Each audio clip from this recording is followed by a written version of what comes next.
Hi again everyone. This video is a little bit later than planned, thanks to the previous video having to spend a couple of days in copyright prison, due to claims by the BBC and ITV, which they dropped. No cheese! This is cheese! You're sitting around finding your programmes to make. No, you're on the BBC gravy train. Wish I was. Take this cheese. So, hopefully you've all seen the previous video by now. This video is a part 2 of a 2-part episode which was originally written as one, and was only split because it got a bit long. So, in my view, this half, and really both halves, don't really stand alone. So if you haven't seen part 1, I recommend you go back and watch that now. But here's a brief summary, just to remind us where we are. Previously on Dumpster Flower. In part 1 of this essay, I looked at the white working class narrative, and how the use of the term working class within that narrative was basically inaccurate, as the demographic in fact referred to as a cross-class coalition, and this inconsistency both obscures the true nature of the working class, and is also cynically used by journalists and political figures of the centre and right, and even the left sometimes, to try and make some sort of shallow, aesthetic sense of working class authenticity in order to attempt to propagate their ideas. So now you're up to date, let's get on with it.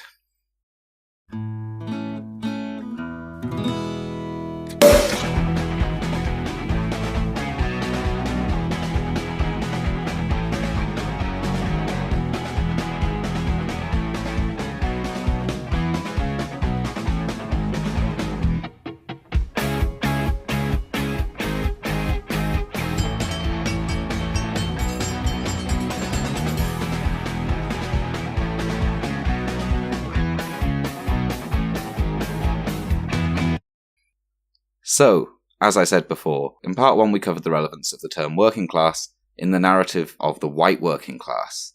So now, we have to go on and look at the other half of this term, white.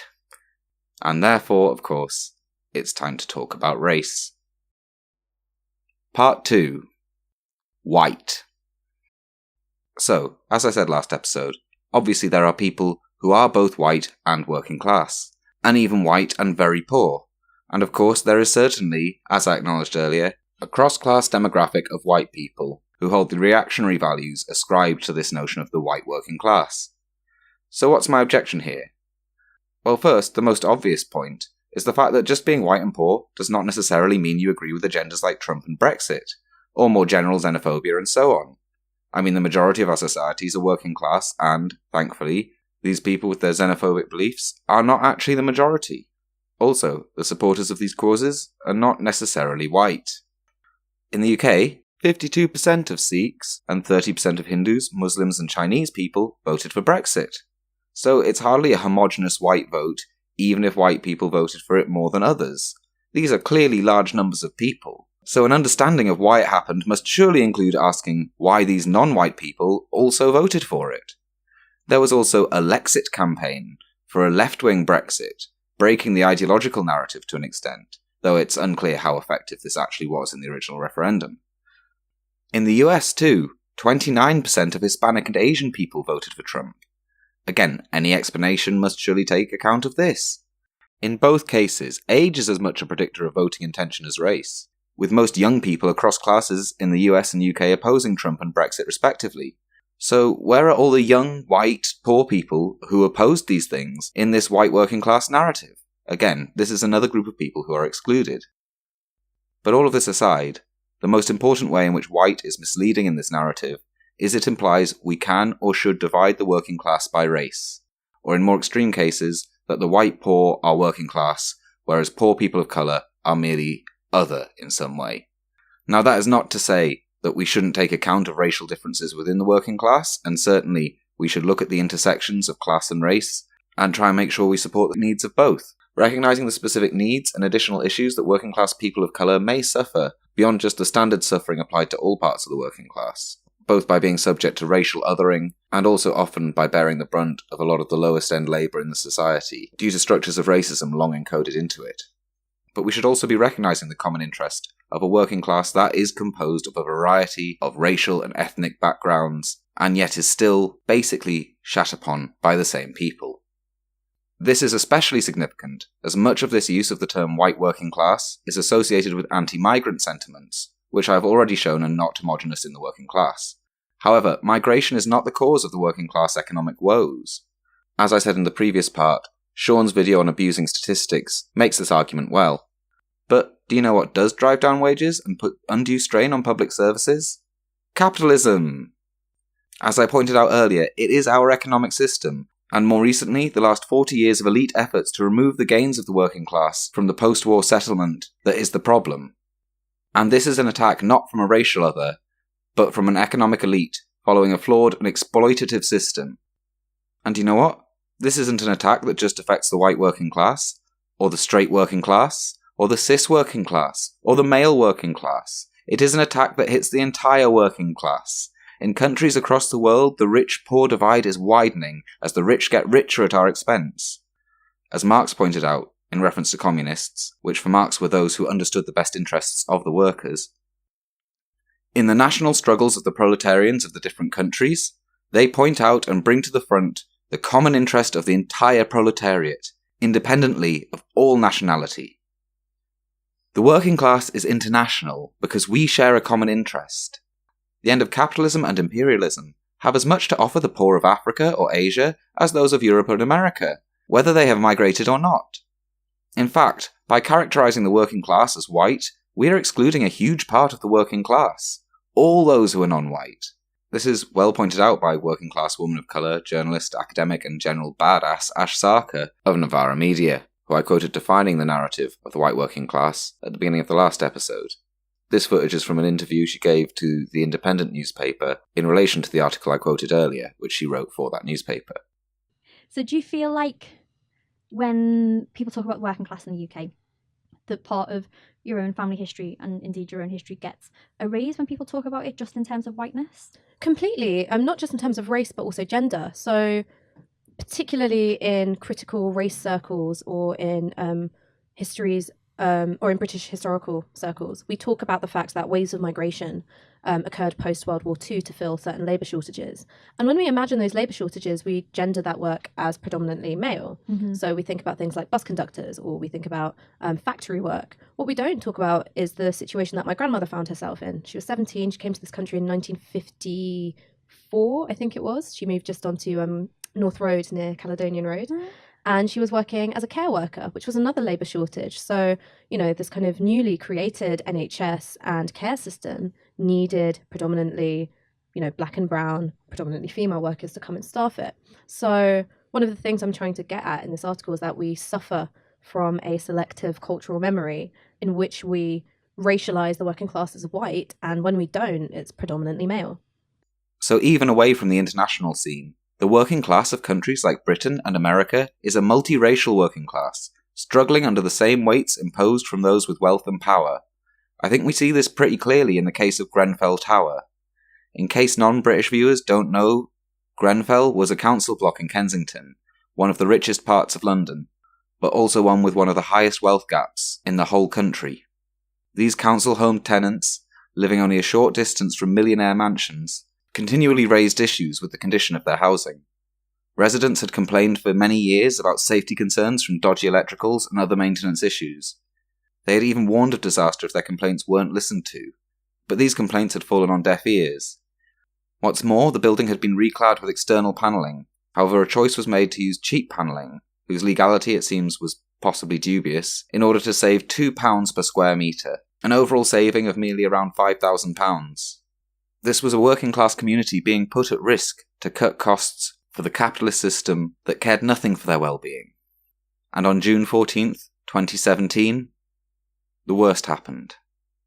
A flat caught fire in the tower, and it turned out that this cheaper panelling wasn't very good for fireproofing, and the fire spread up the panelling, bypassing the fire safety system of the block, which was based on containing fires in one room, allowing everyone else to stay in their flats, which was the fire policy.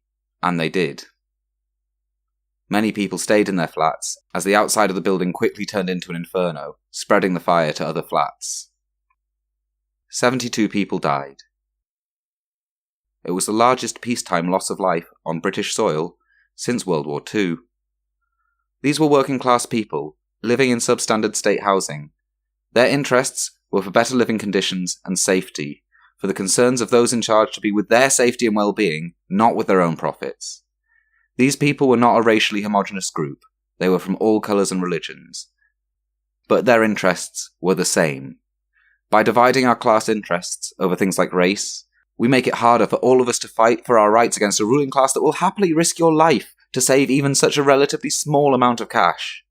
By excluding the non-white working class, we not only leave them prey to these forces, but also weaken ourselves and our own hand when we could be uniting for our common interests. You want to be treated like men? You want to be treated fair? Well, you ain't men to that coal company.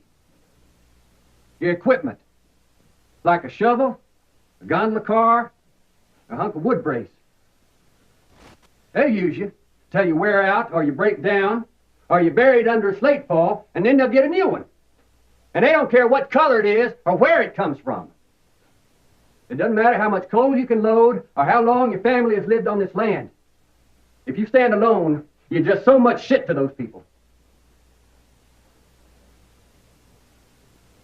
Do you think this man is your enemy? Huh? This is a worker. Any union keeps this man out ain't a union. It's a goddamn club. Now they got you fighting white against colored, native against foreign, holler against holler. When you know there ain't but two sides of this world. Them that work and them that don't. You work. They don't. That's all you got to know about the enemy. The non-white working class are important. They built this country and the world in many ways. In the US, it's really obvious, as slaves and workers of colour built many of the major public buildings, railways and other infrastructure. This is less directly true in the UK, but as you probably know, we had this thing called empire, and a lot of our infrastructure and public buildings and general position high in global wealth tables is because we extracted wealth and resources from this empire, much of which was produced by local people of colour, so non-white people, around the world, working in slave or near-slavery conditions. These are the people who helped build our country too. And that's without going into the various waves of immigration we've needed to rebuild after World War II, or to staff our hospitals, or even cook our food, no matter how much you want to deny it. Now, a lot of immigrants are Indians and Pakistanis, for instance, and I like curry. I do. But now that we've got the recipe, is there really any need for them to stay? Conservatives understand these problems, you see. People of colour have just as much right and history in our society as white people do, and excluding people of colour from a definition of the working class makes that definition meaningless in any real sense. And even if we look at workers' struggle, the politics and movements that have improved life for the whole of the workers over the years, the role of migrants and people of colour is also often overlooked. In many cases, these people have taken on essential roles organising with working class people of all races against class issues and racist oppression. For example, in the Grenfell strike of 1976, in a film processing factory, where 137 workers struck, predominantly female and of Asian descent. They were joined by 20,000 protesters, and with solidarity strikes from Arthur Scargill's mining union, the NUM. Working class people of colour have also long been at the forefront of anti-fascist work, organising to help ensure liberty for everyone. In fact, by definition, they often find themselves at the front of these projects. Because given the predilection of fascism for violence and oppression against minorities, people of colour and other minorities often function as the canary in the coal mine for these things, as white people in comfortable or privileged positions aren't likely to feel the force of fascism until it's too late. Again, people of colour are as much a part of our class history as any white person. In fact, seen through this lens, we can see that migration, far from being the cause of our problems, is a symptom of our common problems as a global class. I mean, seriously, I live in the north of England. It's always grey, it rains a lot. Why do we think people come here? For the weather? No, they come to escape from systems of domination, from war, from economic deprivation. And these aren't things that just happen to the countries these people come from. They don't just come from nowhere. They have a history, and guess what? The people, by and large, who perpetuate these problems in their countries are pretty much the same as those who do it here. In fact, many of them are exactly the same people as who oppress us here. The imperialism of our ruling class, by and large, set up their economic conditions, and many of their wars, debt crises, dictatorships, economic collapses, and even famines. The things these people flee can be traced back to Western intervention, be it through the military, diplomacy, or through economic tools such as debt relations, which ensure poorer countries are unable to develop because they are crippled by the interest payments they have to pay on debts they were pushed into by Western nations, companies, and organisations such as the World Trade Organization.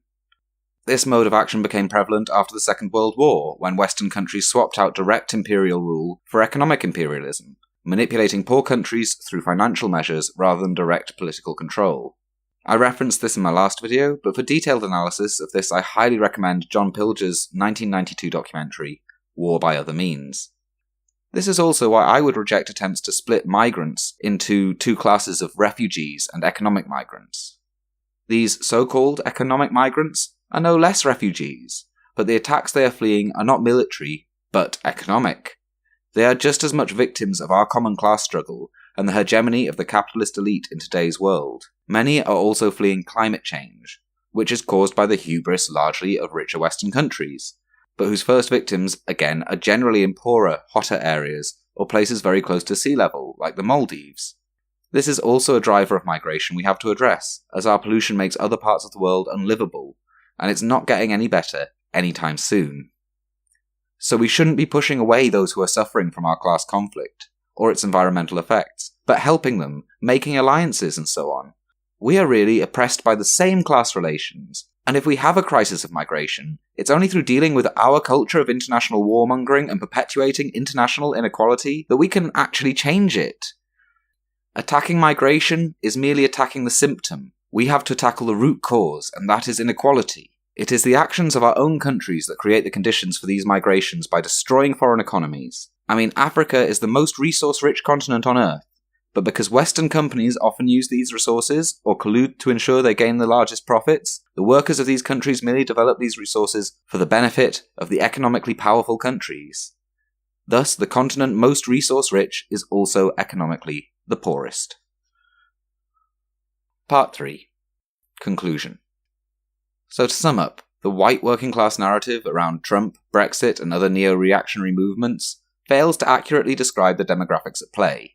It presents the complainants of the new right as voicing legitimate concerns of the economically deprived white people. However, as we have seen, this is not true, and its actual referent is a wide cross-class coalition, mostly of broadly middle-class background, driven by certain supposedly charismatic leaders who are generally drawn from the upper class. The politics driven by these groups often serve ruling class interests, or sections thereof. However, the white working class term obscures this, inviting us instead to judge them on class aesthetics and assume their status from that. It also obscures the more diverse makeup of the working class, in terms of views, education, and of course, ethnicity. In the end, with its flimsiness of its claim to a class identity, this narrative simply becomes a distillation and elevation of all that is worst about whiteness, ironically essentially forming a white identity politics, despite many right-wingers who claim to hate such positions, and forming it, as I said last episode, largely based on the anxieties about working-class behaviour held by the upper classes, or the interests they would like to channel it into. Now, while I oppose this oversimplistic aesthetic notion, efforts to preserve working-class culture in European countries, or in America, is not in itself a bad thing. Many cultural institutions of the working class, like working men's clubs, community spaces, and even local pubs, are under threat from forces like gentrification. And these are things that should be defended. But we should not defend these things at the expense of other parts of our own class culture. We should know where the threat really comes from. You see, this isn't something that just affects white working class communities. It also affects communities of colour. It affects queer working class communities. And it affects various other working class communities and alternative communities based around music, theatre, or other cultural interests. So again, by not racially limiting our notion of the working class, or limiting it to the straight or the socially conservative, or the cis or the male, we see there are a huge range of possible alliances to defend our mutual interests in their diversity, saving these spaces, whether it's a working men's club, a multilingual library, an anarchist social space, or a queer bar. By uniting all parts of the working class, we have a better chance of defending all of our interests, and to include all our diverse tastes and preferences. And doesn't that just sound better? But when defending cultural notions of class, we should always be aware of how aesthetics can be turned into stereotypes, often established in conjunction with middle and upper class anxieties about what lower classes do. Elevating these warped caricatures to symbolise the working class culture can encourage workers who identify with narratives like the one we are looking at here, that of the white working class, to reinforce elements of the culture which, taken to the extreme, may be problematic. Certainly we shouldn't be enshrining casual misogyny and racism as acceptable because of some aesthetic notion of class which excludes women and people of colour. Also, due to how these narratives are inflected by ruling class interests, they can encourage workers to endorse and work towards the goals of the very people who oppress them, as right-wing figures from Tommy Robinson and Nigel Farage to Donald Trump and Richard Spencer all encourage people to do. If we are serious about defending the interests of the real working class, of those most in need, then we can't do it by defending a narrow version of class like that touted by Tommy Robinson or Donald Trump or Fox News or the Daily Mail. We need to recognise our common class interests with those around us, both in our diverse communities here at home and across the international working class. We all have needs in common, and those needs need defending.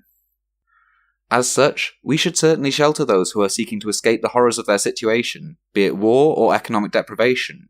But we need to do more. The migration crisis is a problem, not in that people coming here is bad, but in the fact that so many are driven to leave their homes for war, economic deprivation, and the ongoing climate disaster.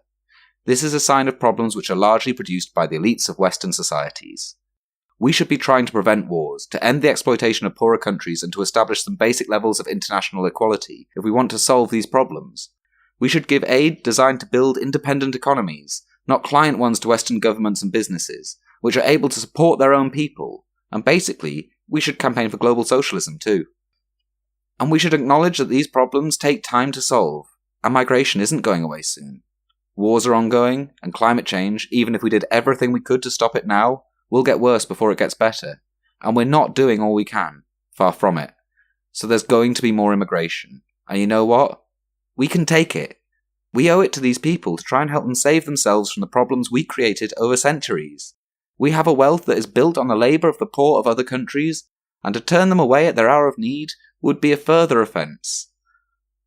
What's more, if we actually distributed wealth more fairly in our society, there'd be plenty for all of us to have a good life and services while taking in refugees.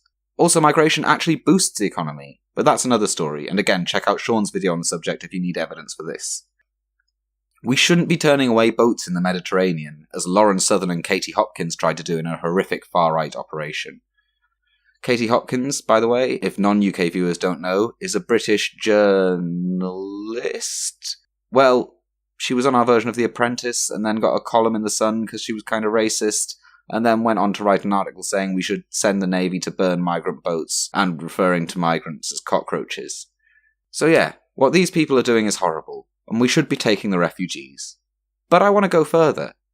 Not just fend off the right-wing migration arguments, but look at what position might be more consistent with this analysis. Just passively accepting whatever migrants come here is not a great way of ensuring some sort of equal protection.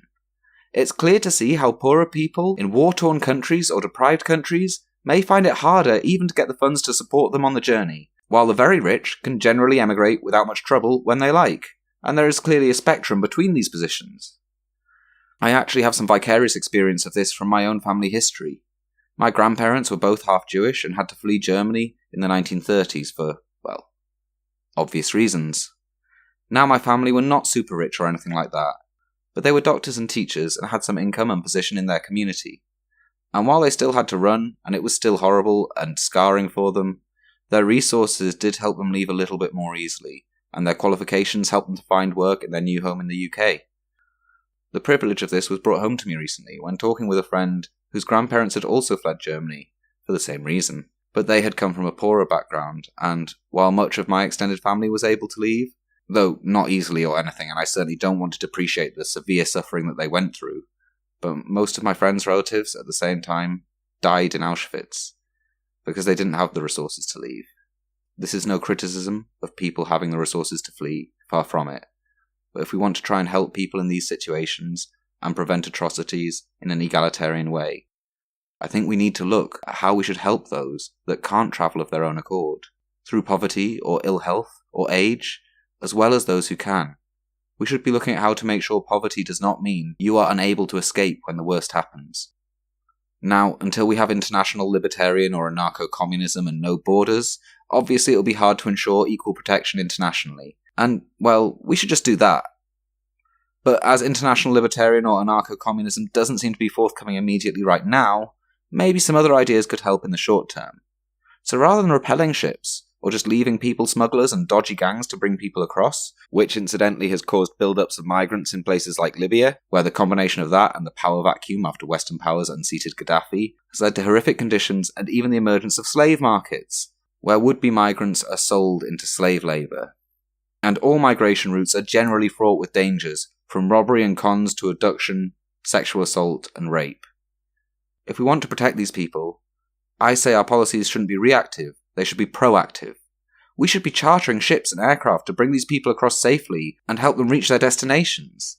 This may be unpopular with some on the right, but frankly, the alternative is leaving people to death and abuse, and it's just not okay. And if you think migrants fleeing crimes we caused are not worthy of our help and should be left to suffer or die, well, I don't really have much to say to you. Further, we should not just take migrant crises when they happen, but we should try and predict them and try and act in advance to ensure more people escape. If we think there's about to be a war, then we should send flights and ships to allow an easy route for people to flee, especially the poorest. And with climate change, we can certainly predict there is going to be a rise in migration in coming years, which is a problem that we should be planning for now. We should be building an infrastructure ready to receive and support the people who will be fleeing climate change, rather than building walls to keep our little bit for ourselves. Well, not really for ourselves, as most of us still work for a pittance within it. Mostly for the benefit of the property-owning ruling class, who don't want to have to share their wealth to solve the social problems they and their system cause. This, of course, should not be our only response. We shouldn't just accept war, poverty and climate change and try and mitigate them by moving people about. We should certainly try and minimise the need for the measures I'm describing by backing them up with genuine aid, not aimed at exerting control over the country through debt cancellation and reparations, along with changes in the international economic system to allow independent development and self-determination. We should avoid engaging in wars to solve our economic problems as much as possible, and maybe try some of that non-intervention the UN is supposed to be based on. And we should actually do the serious work of changing our industrial base, from the top down, to limit and ideally stop climate change. Incidentally, it really has to start at the top. Only a very small number of companies are responsible for the vast majority of fossil fuel emissions. Measures to reduce public consumption will never solve the problem alone. It has to be tackled at the supply end. These are the solutions, but we've done a lot of harm, and it will take time to fix it. So in the meantime, guys, we're going to have immigration. And that's okay. They're not our enemy, and they might well be allies in really solving some of our mutual problems. We are living in an important moment. We have to act quickly if we're going to prevent climate change and the rise of the far right. We can't fall prey to these misrepresentations. They cloud the problems and the solutions, and are being used to trick us into dividing ourselves by people who only seek to use our division to gain more power for themselves, and to prevent us from seeing and solving the actual problems we have to deal with. We should always remember that we are stronger together, and it is only when we are united that we can truly solve these problems.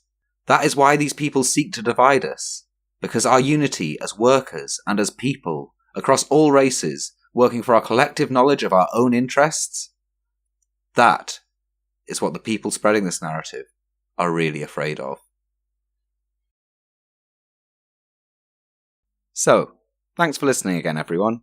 I hope you enjoyed the video, and if you did, why not let me know in the comments, and like, share and subscribe and do all that nice stuff that helps the video and the channel. And if you really like this video, or the other videos on this channel, then why not think about giving me $1 or so over on Patreon? Your donations help keep these videos coming, and also help me to survive while I'm making them, so that's really nice. And I'd like to thank my current patrons: Emily Dickinson, Karl, Natty, Zabezian, A Wingless Monkey, Baffy, Brett Long, Daniel Stenson, Das Martin, Geshtin, Jason Rajamorgan, Rory Cunningham, Sinead Kerwin, The Cooler Noah, and Thought Slime. And extra special thanks to Peter Benzoni and George Soros. You're all wonderful people, I love you, and thank you very much. I'd also like to thank Blue Legenda, who does all the original graphic design and animation for these videos. And thanks to Dan from the Puro Pourri Wrestling Podcast for helping me to edit this script. Puro Pourri is a podcast about Japanese wrestling, and it's really funny, and you should all check it out. I'll link to it in the description. So that's it, everyone. I hope to have another video out very soon. Until then, bye!